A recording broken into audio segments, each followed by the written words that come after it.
저는 마을 버스 운전 일을 7년 넘게 하면서 과도하게 몰리는 무임 승차 환승 승객들로 인해 유발된 여러 가지 사건 사고를 겪었습니다.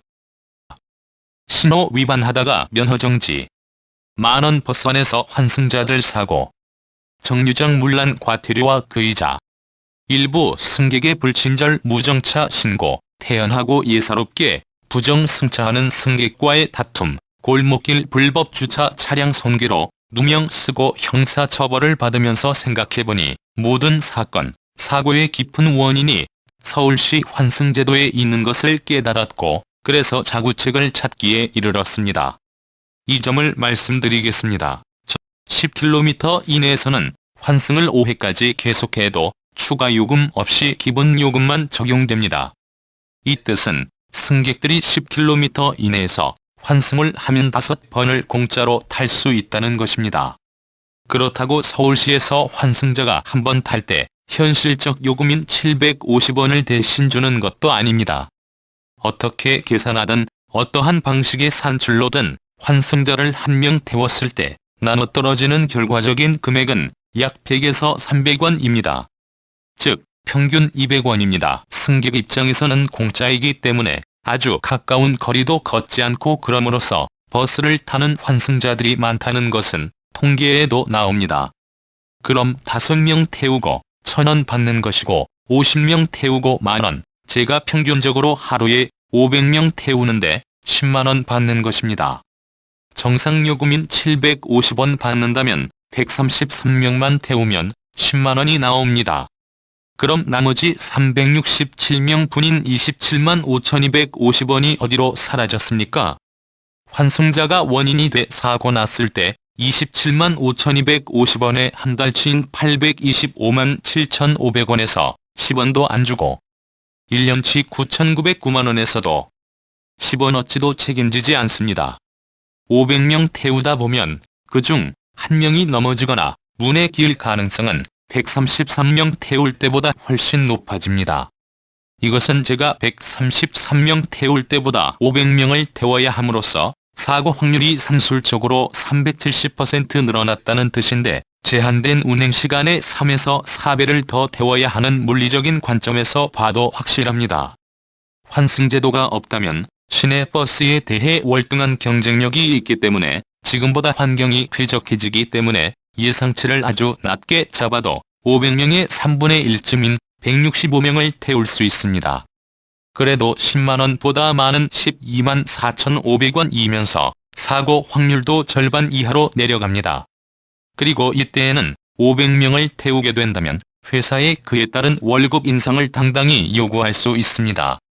이렇게 되는 게 정상이고 정당하고 공정한 겁니다. 이때에는 한 명이라도 더 태우기 위해 더 열심히 일하게 되고 더 친절한 서비스가 나옵니다. 이렇게 해야 미래가 좀 더 희망적이고 밝아지는데, 현재의 상황은 서울시의 환승제도가 저희들의 앞길을 꽉 막아놨습니다. 민간 회사 직원들의 생존과 직결된 요금을 부당한 방법으로 강압하고 그곳에서 나오는 부작용을 다 뒤집어 씌워도 된다는 취지의 내용이 헌법 조문 어디에 있는지 찾지 못했습니다. 지금같이 하루에 500명 태워서 10만원 벌면 고생은 정상요금 받을 때보다 몇 배 더 하지만 회사도 수입에 맞춰야 하는 사정이 있기 때문에 월급 인상을 요구할 수도 없습니다. 200원에 태워주면서 고생하는 것까지는 견딜 수 있으나 환승자로 인해 신호 위반을 해야 할 때, 환승자로 인해 사고가 날 때는 저의 생존에 치명상을 입습니다. 사고의 원인이 실수한 기사보다 제값도 안 치르면서 받아들인 수 없을 만큼 환승자를 태우게 하는 서울시에 있음을 설명하는 실제 사고 예를 곧 말씀드리겠습니다. 하루에 태우는 500명 중에서 1명 넘어지는 건 133명 중에서 1명 넘어지는 것보다 가능성이 훨씬 큽니다. 10일에 5,000명 태워서 100만원 벌고 5,000명 중 1명이 넘어지거나 문에 끼어서 200만원 물어주면 고생은 고생대로 하고 돈은 돈대로 다 뺏기고 빚만 지는데 이것은 결과적으로 노예제도와 크게 다를 것이 없습니다. 이것이 환승제도가 덮고 은폐하는 크나큰 기만인데, 정치인, 공무원, 시민 모든 사람들이 자신의 이득 때문에 모른 채 합니다. 마치 북한 주민 보듯이 사람 한 명이 택배 한 상자 배달과 엄격히 틀린데 이 200원의 이 환승자가 사고를 내거나 당하거나 유발하거나 운행을 지체시키는 등의 모든 동작과 버스기사가 그 사람을 관리하느라 쏟는 정신적 육체적 노력의 대가와 사고 났을 경우 기사가 치르는 막대한 비용의 값을 기사에게 모두 넘겨씌우는 것은 대단히 공정하지 못한 처사입니다. 국민 개개인은 당장 공짜이니 반개지만 곧 국민들도 더 큰 대가를 치르게 됩니다. 현재 대통령 후보 세 분이 쏟아내는 공짜 공약의 폐해가 그 증세이며 뿌리는 환승제도로 대통령 당선에 확실한 성과를 봤던 사례가 있기 때문입니다. 조선인은 불행한 민족이다가 다시 찾아오고 있습니다. 이 시점에서 환승제도의 목적이 무엇인지 자문해 보겠습니다. 에너지 절약, 대기오염 저감, 교통 혼잡 개선이라고 합니다. 그렇다면 이 제도의 효과를 따지기 위한 제일 중요한 근거는 얼마만큼의 사람들이 승용차를 몰고 다니다가 환승제도로 인해 자가운전을 안 하고 환승 승객으로 됐느냐의 여부입니다. 평균적으로 버스에 탄 전체 승객에서 학생, 노인, 주부, 여성, 아이들이 약 80% 차지합니다. 환승제도가 없었으면 승용차를 몰고 나왔을 것이라고 추정할 수 있을 만한 사람은 약 20% 정도 됩니다. 만원 버스가 싫어서 자가용을 몰고 나오는 운전자도 있습니다. 환승제도의 목적을 위해서는 환승 자격자만 환승할 수 있게 하면 됩니다. 나머지 약 80%의 사람들은 환승제도의 목적 실현과 아무 상관없기에 환승을 할 수 있게 하는 것은 목적의 취지와 맞지 않습니다. 이 제도의 목적에 맞는 환승 자격자보다 4배가 넘는 더 많은 사람들이 환승 혜택을 봅니다. 환승제도의 목적이 서민들 교통비를 지원해서 대중교통을 이용하도록 하려는 것이라면 학생, 노인, 주부, 여성, 아이들은 승용차가 없기 때문에 환승제도가 없어도 대중교통을 이용합니다. 전체의 80%가 이미 대중교통을 이용하고 있는데 대중교통을 이용하라고 저희들의 피와 땀을 가로채 교통비를 보태주고 있습니다. 서민들뿐만 아니라 재벌도 카드만 가지고 있으면 환승 혜택을 봅니다. 이 경우 승용차 없는 서민은 오직 대중교통을 이용할 수 있을 뿐이지만 재벌은 필요에 따라 자가용과 대중교통을 이용할 수 있으므로 혜택의 결과가 더 큽니다. 막연한 국민의 복지 향상이라면 재벌의 재산을 환승하여 집 없는 서민들에게 집 한 채씩 주십시오. 제가 주장하는 요지는 서울시가 공익을 내세운다면 에너지 절감 등으로 나오는 이익으로 이처럼 부당하게 확률이 높아짐으로써 발생하는 사고와 노동의 대가를 가로채는 것에 대해 일정한 책임을 지도록 해야 합니다. 환승 승객들로 인한 사고 처리. 총 비용의 70%, 즉 전체 승객에서 환승자가 차지하는 비율만큼 부담하도록 해야 합니다. 헌법재판소가 저의 환승제도 위헌 헌법소원 청구를 각하하면서 헌법 정신을 여러 번 위반했습니다. 1. 첫 번째 청구를 각하하면서 기본권 침해도 아니고 법적 지위에 영향이 없다 하면서 97 헌마 368 결정문을 근거로 내세웠습니다.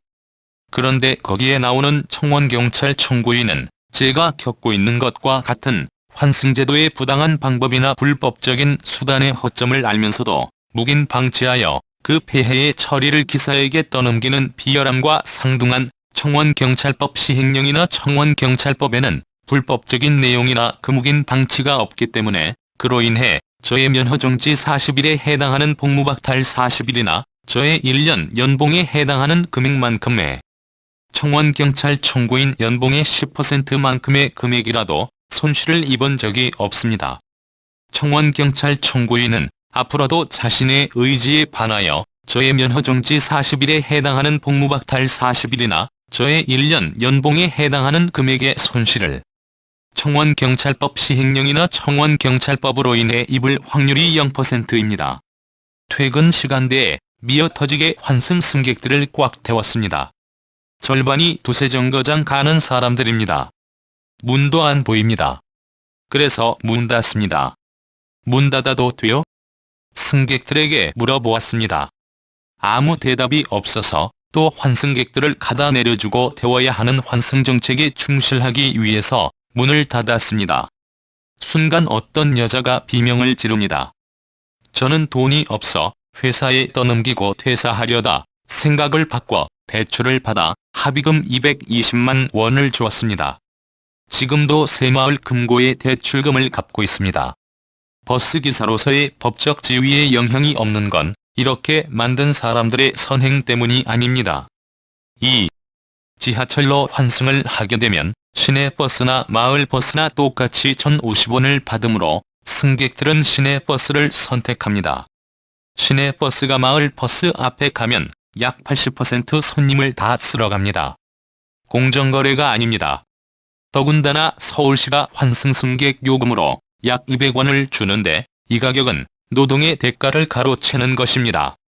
정상 요금인 750원 받는다면 133명만 태우면 10만 원이 나오는데 현재 500명 태우고 10만 원 받습니다. 그럼 나머지 367명 분인 27만 5,250원이 어디로 사라졌습니까? 1년치 9,909만 원이 어디로 갔습니까? 환승자가 원인이 되어 사고 났을 때 이 200원에는 10원어치의 사고 처리 비용도 들어있지 않습니다. 민간 회사 직원들의 생존과 직결된 요금을 부당한 방법으로 강압하고 노동의 대가를 가로채고 그곳에서 나오는 부작용을 다 뒤집어 씌우는 것은 현재의 생존과 직결된 직접적인 기본권 침해입니다. 두 번째 청구를 각하시키는 이유는 첫 번째 청구의 흠결을 보정하지 않았기 때문이라고 합니다. 제 스스로 납득시켜봐야만 했습니다. 저를 청원경찰에 비유해서 판단한 결정문은 앞의 이유로 사리에 맞지 않습니다. 그러면 현재 직접적인 기본권 침해인가의 여부인데 이미 말씀드렸습니다. 또 다른 측면에서 3년 전에 A라는 사람이 B에게 부당한 방법으로 큰 상해를 입혔습니다. 현재 A가 B에게 매일같이 나타나 작은 피해를 주면서 훨씬 더 큰 위협을 합니다. B는 A에게 상해를 당한 적이 있어서 그 효중에 시달리며 고통을 겪고 있습니다. 그러면 B에게는 위협을 당하는 상황 자체가 현재의 문제가 되는 것입니다. 당장 환승자가 사고 날 수 있고 신호 위반으로 단속돼 면허정지 당할 수 있습니다. 환승자가 넘어지거나 문에 끼면 최소 50만 원 잡습니다. 수백만 원이 아니라 저는 50만 원 상시라면 생계에 막대한 타격을 받으므로 기본권은 괜찮을지 몰라도 생존권이 심각하게 침해받습니다. 환승제도에 대한 심사는 국민과 직결된 큰 사안이므로 목적의 정당성, 방법의 적정성, 침해의 최소성, 법익의 균형성으로 명쾌하게 하셨으면 이렇듯 이의 제기가 있을 수 없습니다. 면죄부만 발급한 꼴이 됐습니다. 제가 골목 모퉁이 불법 주차 차량 손괴로 누명 쓰고 형사처벌 받을 때 거짓 목격자를 도와 방치하고 쌍말을 하던 종암동 개운지구대 50대 대머리 경관, 힘으로 눌러 죄를 씌우던 검사, 판사, 무고한 목격자와 자주 부당한 환승제도로 제 등을 떠민 대통령과 그 앞에서 기다리다 신호 위반으로 면허정지시키는 경관, 파출소 말단에서 대통령까지 헌법재판소마저 공정하지 않습니다. 썩은 정치인과 공무원들은 취권으로 패주겠습니다.